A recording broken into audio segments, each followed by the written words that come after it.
Kelantan dan 3 daerah di Sibu, Sarawak jalani PKP mulai esok. Keluarga cari bapa di perangkap sampah.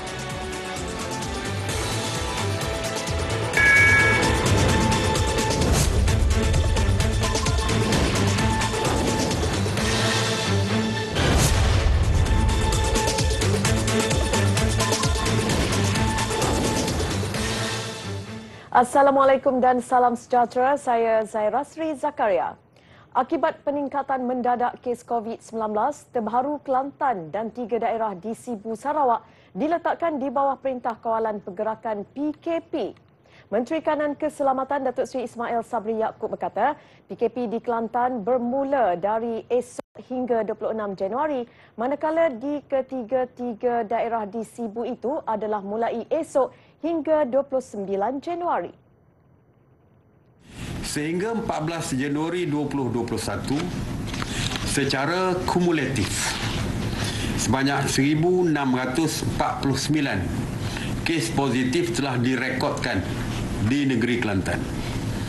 Sejak 10 Januari 2021, purata kes harian meningkat antara 80 hingga 100 kes sehari. Manakala kes aktif turut meningkat mendadak dalam tempoh 14 hari dari 328 kes kepada 891 kes. Katanya Kementerian Kesihatan KKM mengesahkan 30% daerah di Kelantan kini dalam zon merah dan jingga. Tambah Datuk Seri Ismail Sabri, pelaksanaan PKP di Sibu pula adalah membabitkan ketiga-tiga daerah di bahagian iaitu Sibu, Selangau dan Kanowit. Sepanjang 14 hari berakhir kemarin, bahagian Sibu mencatat pertambahan kes daripada 2 kes kepada 251 kes. Majoriti kes atau 394 daripadanya adalah daripada kluster Pasai, melibatkan 18 buah rumah panjang di bahagian itu. Sebelum ini, negeri lain yang diletakkan di bawah PKP ialah Pulau Pinang, Selangor, wilayah Persekutuan Kuala Lumpur, Putrajaya dan Labuan, Melaka, Johor dan Sabah. Jabatan Bomber dan Penyelamat JBPM Perak menumpukan kawasan perangkap sampah bagi mengesan seorang mangsa kemalangan yang terjatuh ke dalam longkang di lebuh persiaran Klebang 11 Cemor Ipoh. Pengarahnya Azmi Osman berkata, hujan lebat pada malam semalam menyebabkan air longkang itu menjadi deras hingga menghanyutkan mangsa. Menurut Azmi, saksi kejadian berkata terdapat seorang lelaki yang menunggang motosikal terbabas dan jatuh ke dalam longkang dengan kedalaman lebih 6 kaki. Tetapi pada operasi hari ini kita akan memfokuskan kepada 2 tempat tempat kawasan pencarian kita di tempat perangkap sampah yang mana terdapat dua perangkap sampah lebih kurang jarak 4 ke 5 km. So kita juga mendapat bantuan daripada agensi-agensi lain seperti APM dan juga pihak PDRM. Walau macam mana pun berdasarkan pada perkembangan disebabkan aliran air yang laju semalam, adakah kemungkinan dia juga akan bergerak ke jauh? Pihaknya menerima laporan orang hilang di longkang itu pada jam 7.39 malam semalam. Kaedah pemurgaran di kawasan Sungai Klebang turut dilakukan bagi mencari mangsa. Timbalan Ketua Polis Operasi Daerah Ipoh, Superintendent Lee Swee Sik, memaklumkan mangsa dikenali sebagai Amin Ismail, 58 tahun. Keluarga mangsa mengharapkan operasi mencari dan menyelamat itu dapat menemui mangsa dengan segera. Isteri Amin, Khadijah Din, 59 tahun berkata dia menghubungi suaminya itu dari pagi namun tidak berjawab sehinggalah diberitahu suaminya kemalangan dan hanyut di longkang berkenaan. Tak ada, tapi dah macam maghrib tu macam tak sedap dah. Tak sedap hati dah. Pasal apa? Tapi tak ada juga, kita solat juga maghrib kan.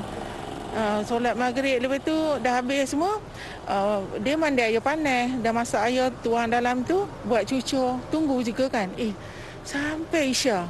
Pasal apa tak balik lagi? Tak sedap hati ni, tapi diam juga. Tak ada, tapi 2-3 hari ni hati saya tak sedap. Memang tak sedap sangat. Last jumpa dia pukul 5 pagi.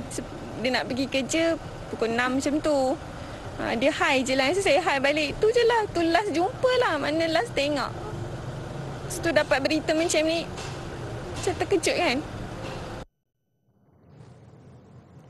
18 kluster COVID-19 dikenal pasti berpunca daripada pergerakan rentas negeri bagi tempoh 7 Disember 2020 hingga 14 Januari 2021.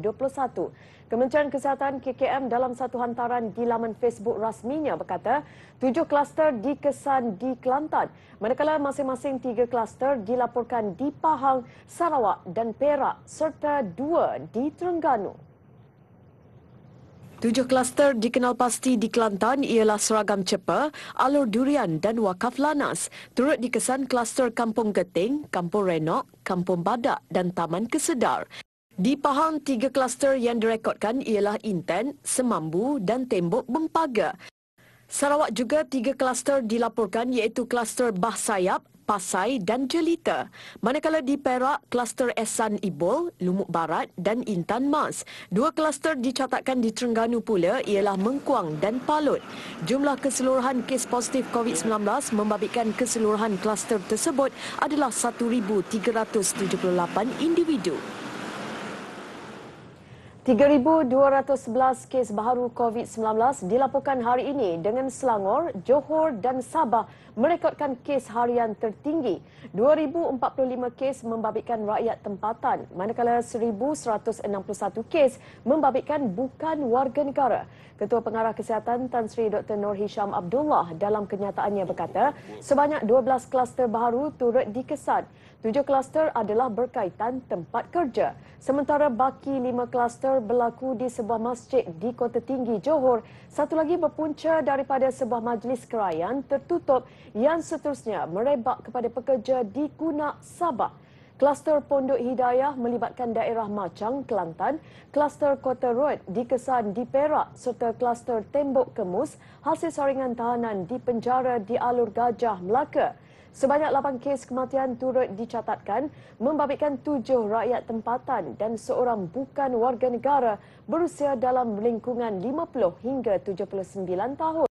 Jumlah kes aktif dengan keboleh jangkitan 35,253 kes. Harap-harap tidak ada lagi yang keliru selepas ini. Berkuat kuasa serta-merta, pelajar sekolah dan institusi pengajian tinggi IPT yang ingin menduduki peperiksaan, pulang ke kampus atau asrama tidak diwajibkan membuat saringan COVID-19.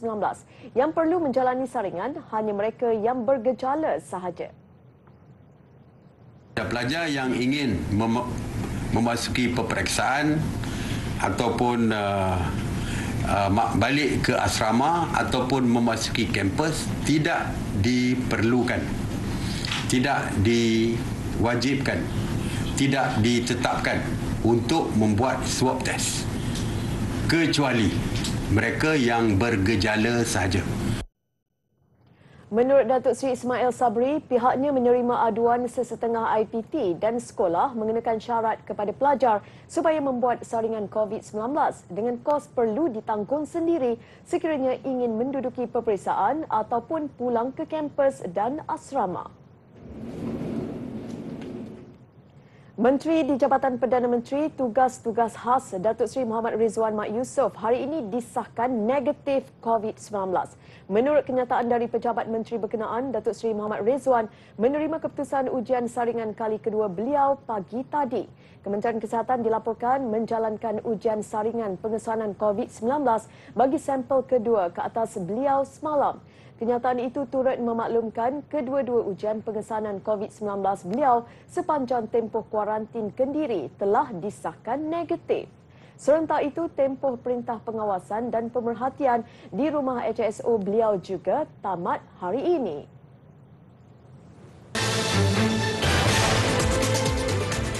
Bertemu kembali. Lebih 300 penduduk perkampungan atas air Kampung Tinusa 2 Sandakan berharap agar satu-satunya jambatan yang menghubungkan kampung itu dengan kawasan darat dapat diperbaiki segera. Mereka bimbang tiada tempat untuk melarikan diri jika berlaku lagi fenomena air pasang besar. Untuk sementara, penduduk bergotong royong membina titik kayu. Ini selepas 2 buah jambatan konkrit yang dibina sejak 2012 sepanjang hampir 80 meter roboh dipukul ombak besar pada malam Rabu lalu. Mengikut laporan yang dikeluarkan Angkatan Pertahanan Awam Malaysia APM, cawangan Sandakan, bacaan air semasa kejadian adalah setinggi 2.6 hingga 2.7 meter. Tapi apa yang saya harapkan di sini selaku orang kampung, wakil-wakil orang kampung, agar dapat kerajaan mempercepatkanlah jembatan tersebut. Oleh kerana jembatan ini diperlukan oleh penduduk kampung, terutamanya yang kena musibah. Yang kita takut, mana tahu lagi kita tidak sangka ini bencana akan datang. Kalau jembatan ini tidak dibuat, dari arah mana mereka menyelamatkan diri. Ketika ini keadaan belum benar-benar selamat. Kemungkinan besar mereka akan diarahkan berpindah jika fenomena air pasang besar berlaku lagi. Jadi untuk persiapan mereka, dokumen-dokumen berharga, anak-anak, warga emas, golongan EQ akan dipindahkan di kawasan ini ke rumah sanak saudara dorang, rumah-rumah jiran terdekat untuk mengelakkan kejadian kemalangan jiwa berlaku. Pihak Majlis Perbadaran Sandakan bersama Pejabat Adun Sungai Sibuga yang melawat lokasi kejadian yakin kerja pembinaan semula jambatan itu dapat dilakukan segera sebaik nilai kos sebenar diketahui. Kita akan ambil tindakan setelah mendapat kos anggaran secepatnya. Itu yang telah dipahamkan oleh pihak Majlis Perbandaran dan pengakuan daripada Yang Berhormat Adun Sungai Sibuga. Dianggarkan terdapat lebih 300 orang penduduk menetap di 30 buah rumah di perkampungan atas air Kampung Tinusa 2, Sandakan. Reda akibat banjir besar baru-baru ini, penduduk di Lipis, Pahang tiba-tiba gempar dengan penemuan kerangka kapal dipercayai berusia ratusan tahun di tebing Sungai Lipis. Serpihan bangkai kapal berusia ratusan tahun ini ditemui penduduk di kawasan hakisan tebing Sungai Lipis di Kampung Pagar, Lipis selepas banjir surut. Bangkai kapal itu dipercayai dibawa arus sehingga ke tebing akibat banjir besar minggu lalu. Beberapa komponen kapal itu turut ditemui berselerak di kawasan seluas 0.5 hektar di tebing sungai ini. Faktor ini menyebabkan sukar mengenal pasti bentuk dan saiz sebenar kapal itu. Turut ditemui sekeping tembaga tertera tanda syarikat British Vivian & Sons, syarikat perdagangan terkenal awal tahun 1800. Berdasarkan catatan sejarah 100 tahun lalu, luas Sungai Lipis adalah lebih 100 meter dan menjadi tumpuan pedagang Eropah melombong emas. Yang agak menyedihkan, banyak khazanah sejarah yang ada pada badan kapal itu tiba-tiba hilang. Dan hanya melalui tindakan pantas polis baharu sebahagian khazanah bersejarah itu ditemui semula. 13 bank telah menyahut seruan bagi menyediakan moratorium pinjaman dan bantuan keuangan kepada golongan terjejas akibat bencana banjir di seluruh negara. Sejak Isnin, bank tempatan dan antarabangsa serta yang terkini, bank rakyat telah menawarkan bantuan keuangan itu dengan jumlah mangsa melonjak sehingga 48,000 orang. Bank-bank berkenaan menawarkan moratorium selama 6 bulan dengan menyediakan lanjutan bayaran balik pinjaman dan pengecualian caj lewat bayar. Affinbank, CIMB, Hong Leong dan OCBC juga telah menyumbang sejumlah 1.1 juta ringgit kepada agensi kerajaan dan organisasi bukan kerajaan. Sementara itu, susulan proklamasi darurat di seluruh negara, beberapa agensi kredit, hutang dan insurans tampil menghulurkan pertolongan termasuk mempercepat proses tuntutan. Polis Pulau Pinang menyelesaikan kes seorang penganggur yang dilarikan 3 lelaki di persimpangan lampu isyarat Jalan Sungai Nyor dekat Butterworth semalam yang turut tular di media sosial. Ketua Polis Daerah Seberang Perai Utara ACP Nur Zaini Muhammad Nur berkata, siasatan mendapati mangsa dilarikan akibat gagal membayar hutangnya kepada isteri suspek. Katanya kejadian pada jam 5.30 petang itu pantas menjadi tular selepas seorang wanita melihat mangsa lari keluar dari sebuah kereta Poroton Wira sambil menjerit meminta bantuan. Dia dapat ditangkap semula sebelum dipukul dan ditarik balik ke dalam kereta oleh suspek. Menyangka lelaki itu telah diculik, wanita terbabit merakam kejadian itu dan membuat laporan di balai polis. Hasil siasatan, polis menyerbu sebuah rumah flat di Mak Mandin pada jam 11.30 malam semalam dan menahan 3 suspek terbabit. Polis juga menyelamatkan mangsa berusia 38 tahun yang diikat dan mengalami kecederaan di kepala serta lebam seluruh badan akibat dipukul dengan kayu, besi dan pemutar skru. Pada mulanya mereka berjumpa untuk berbincang, untuk selesai. Tetapi oleh sebab mangsa sebenarnya telah dibawa oleh ketiga ni ke sebuah ATM untuk mengeluarkan wang kononnya. Tapi bila suspek B1 guna kad ATM mangsa, tiada wang dalamnya. So menimbulkan kemarahan dan mereka telah memukul mangsa, mengikat mangsa dan bawa ke sebuah rumah. Katanya mangsa berhutang sebanyak RM2,300 dengan isteri suspek pertama.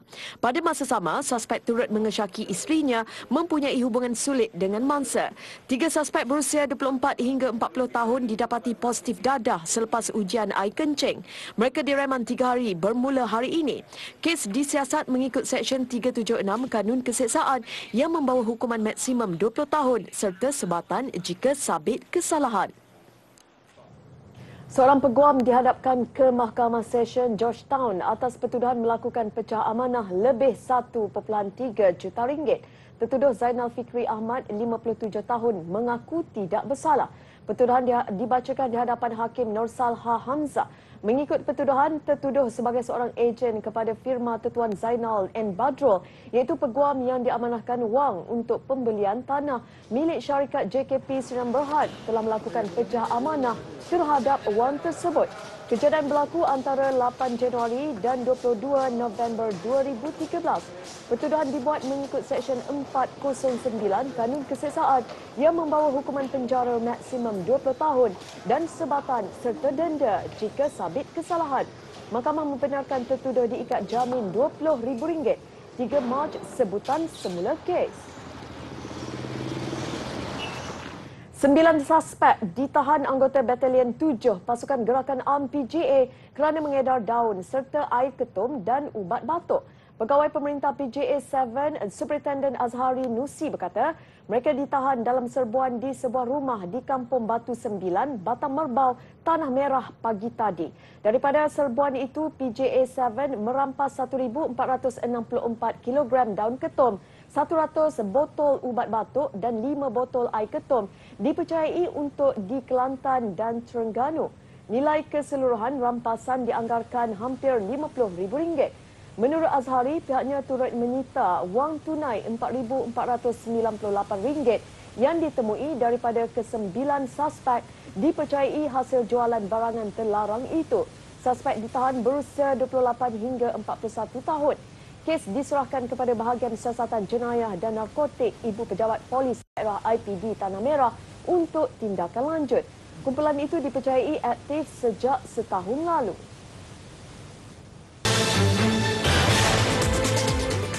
Antarabangsa, gempa berkekuatan 6.2 magnitud telah menggegarkan Sulawesi Barat, Indonesia hari ini. Setakat ini, angka korban yang dilaporkan mencecah 34 orang dan angka itu mungkin bertambah. Berikutan operasi mencari mangsa yang terperangkap di bawah runtuhan masih diteruskan. Menurut laporan media tempatan, gempa dirasai kira-kira jam 1.28 pagi waktu tempatan.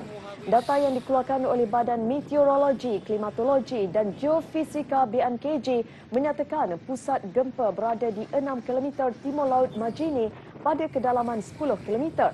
Kebanyakan jalan raya mengalami kerosakan dan puluhan rumah rana. Bagaimanapun, gempa berkenaan tidak mengakibatkan amaran tsunami. Masih lagi di Indonesia, kira-kira 22 buah rumah rosak teruk selepas terdapat pergerakan tanah di sebuah perkampungan di Brebes, Jawa Tengah. Pergerakan itu mungkin berkait dengan hujan yang berterusan sejak beberapa hari lalu.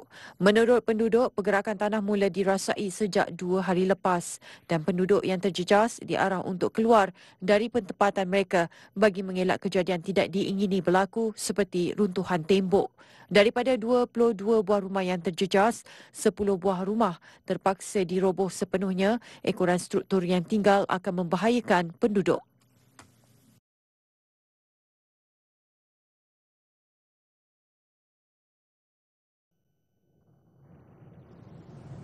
Walaupun hanya beberapa hari sahaja peranannya sebagai Presiden Amerika Syarikat akan berakhir, Donald Trump masih meneruskan perang ekonominya dengan China. Terbaru, Trump memasukkan Xiaomi sebagai perusahaan ke-9 dalam yang disenarai hitam Amerika Syarikat. Dengan senarai itu, tiada pelabur Amerika Syarikat dibenarkan untuk melakukan kerjasama pelaburan dengan Xiaomi termasuk pembelian dan pemilikan saham syarikat itu. Tempoh peralihan dan penukaran itu tamat telah diberikan oleh Trump iaitu pada 11 November 2021. Sebelum Xiaomi, Huawei dan ZTE Corp juga antara syarikat yang disenarai hitam oleh pentadbiran Trump.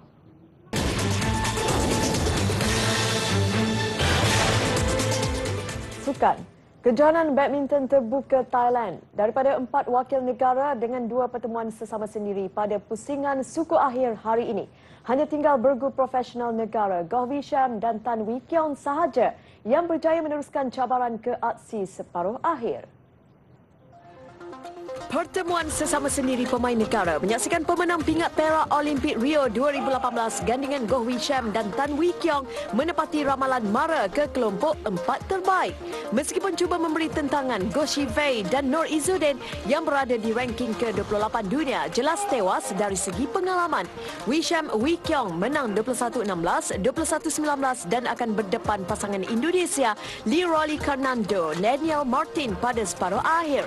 Dalam pada itu, harapan yang disandarkan kepada perseorangan lelaki nombor 1 negara tidak kesampaian. Li Zijia gagal meneruskan kemaraan selepas tewas kepada pemain ranking nombor 2 dunia dari Taiwan, Cho Tien Chen, tewas straight sets 17-21 dan 15-21. Keputusan itu juga menyaksikan rekod 6 pertemuan antara kedua-dua pemain itu kini memihak kepada Tien Chen dengan 4-2. Turut tersingkir pemenang pingat perak bergu campuran Sukan Olimpik 2016 di Rio, Chan Peng Sun, Goh Liu Ying. Mereka tumpas 18-21, 17-21 kepada wakil tuan rumah yang juga pilihan utama Dechapo Puavara Nukrah dan Sapsire Thairat Tanachai. Sekaligus kekalahan kedua kepada pasangan Thailand itu dalam 6 pertemuan. Keseraman kem badminton negara berterusan menyaksikan satu lagi wakil negara On Yu Sin, Teo Yi Yi kecundang menentang pilihan ke-6 dari Taiwan, Lian dan Wang Qilin. Pasangan negara tewas straight set 23-21, 21-15. Juga kekalahan kedua buat Yu Sing dan Yi Yi selepas tewas pada All England Mac tahun lalu. Kelab bola sepak Johor Darul Takzim JDT terus membuktikan mereka adalah peneraju bola sepak utama di rantau ini dari segi infrastruktur, kejayaan dalam padang, inovasi, jenama dan pembangunan. Apabila menyaksikan siang tadi berlangsung majlis pelancaran Pusat Medikal dan Kecergasan kelab terbaru di Pusat Latihan JDT Padang Seri Gelap. Pusat Medikal dan Kecergasan yang dilancarkan secara virtual untuk memperkenalkan kemudahan fasiliti ini adalah yang pertama di Asia Tenggara dan akan menempatkan doktor dan pakar fisioterapi sepenuh masa.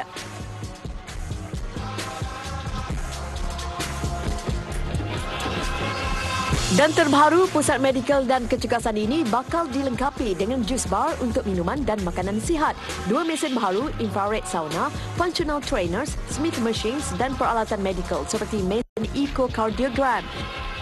Hub ini juga turut mempunyai indoor running surface yang dibuat daripada high density polyethylene dan diperkukuh dengan getah untuk mengurangkan impak kepada sendi. Semua peralatan ini adalah tambahan kepada mesin terapi oksigen dan hidrogen serta pelbagai lagi peralatan gimnasium dan medikal yang sedia ada.